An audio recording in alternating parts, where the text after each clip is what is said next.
Hey guys, it's Miss Caravelli. As you can see, I am not here in person. Henry and Reese's daycare is closing at noon, so that means I have to go pick them up because they cannot stay at daycare by themselves. So I have just made a couple of videos to kind of try to explain what you're going to be doing today.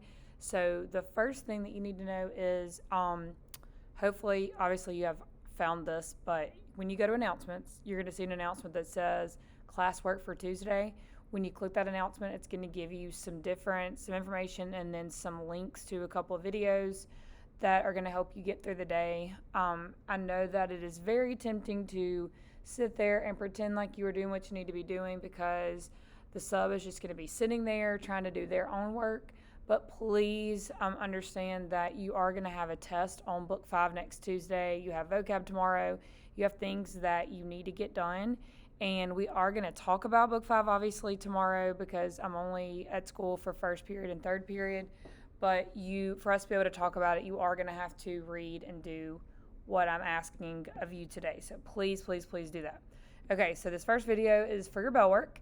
So I have typed 2 of the sentences on your bell worksheet on this document to go over with you. So you are talking about or learning about compound subjects and predicates, which you already should know. It should be a review. So I'm just going to read the top of the sheet to you. So I need everybody to look at the top of the sheet. So it says 2 sentences which have the same predicate but different subjects may be joined to form a single sentence with a compound subject. The subjects are connected by and or. 2 sentences with the same subject but different predicates may be joined to form a single sentence with a compound predicate. The predicates are connected by or, and, or but. So what you're doing, you are creating a sentence that either is going to contain a compound subject, meaning 2 or more subjects, or a sentence that contains a compound predicate, meaning 2 or more verbs.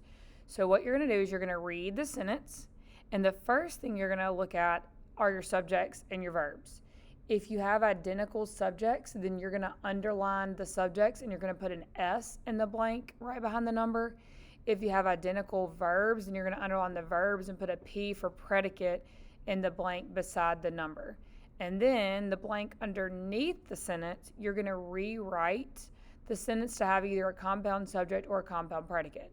So for example, if you write S in the blank because your subjects are the same, that means you wouldn't be creating a sentence with a compound subject because the subjects are already the same.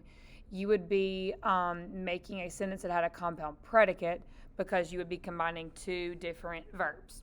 Okay, so let's just go through one so it'll make more sense. So number 1 says, the cook stirred the soup, then he ladled it into bowls. So the first thing I want you to do is look at those 2 sentences and decide, okay, do I have the same subject or do I have the same verb? I'm pausing to let you think about it. So the answer is you have the same subject. So your subject is cook in this sentence and it's he in this sentence. Well, no, he is not the same word as cooked, but he is referring to cook. It's a pronoun. So I'm going to underline cook and I'm going to underline he. Since they're subjects and they're the same, I'm going to put an S in the blank. Okay? Now, also think about it. Stirred is a verb and ladled is a verb.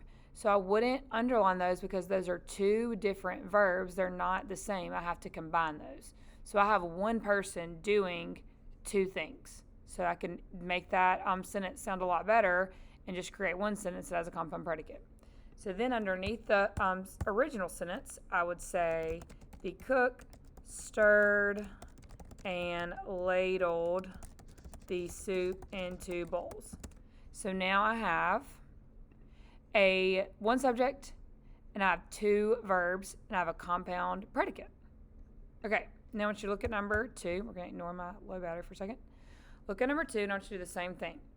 I want you to decide, do I have the same subjects or do I have the same predicates / verbs? Okay, well, your subject in the first sentence is carpenter. That's who or what is performing your action. And then the subject in your second sentence is electrician. Those are not the same, so I'm not going to underline them. Now, looking at the verbs, what did the carpenter do? He measured. What did the electrician do? He measured. So same verb, so I'm going to underline it. And then in this blank that should be here, I'm going to put a P for compound predicate, or for the same predicate. Now, I'm not going to make a compound predicate. I'm going to make a compound subject because I have 2 different subjects, but they are doing the same thing. So to combine them, I'm just going to say the carpenter and the electrician measured the boards. So now I have one sentence with my two subjects doing the same thing. Okay, so you're going to do that for 3, 4, 5, 6, and 7. Please make sure that you do all the steps. You underline whatever's identical in the sentence, and then you write the new sentence underneath. When you're done, I need that to go in your grammar section because we will check it tomorrow, just like I checked the answers with first period and third period. And then when you're finished with that, I want you to go to your Wordle of the day. So it is under the Wordle module in modules, and it just says Wordle for 322. It does have something to do with book 5. Once you get it, please do not tell anybody the answer. Just want you to complete it.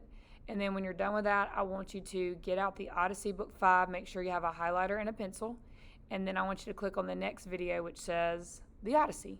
And I will talk to you soon.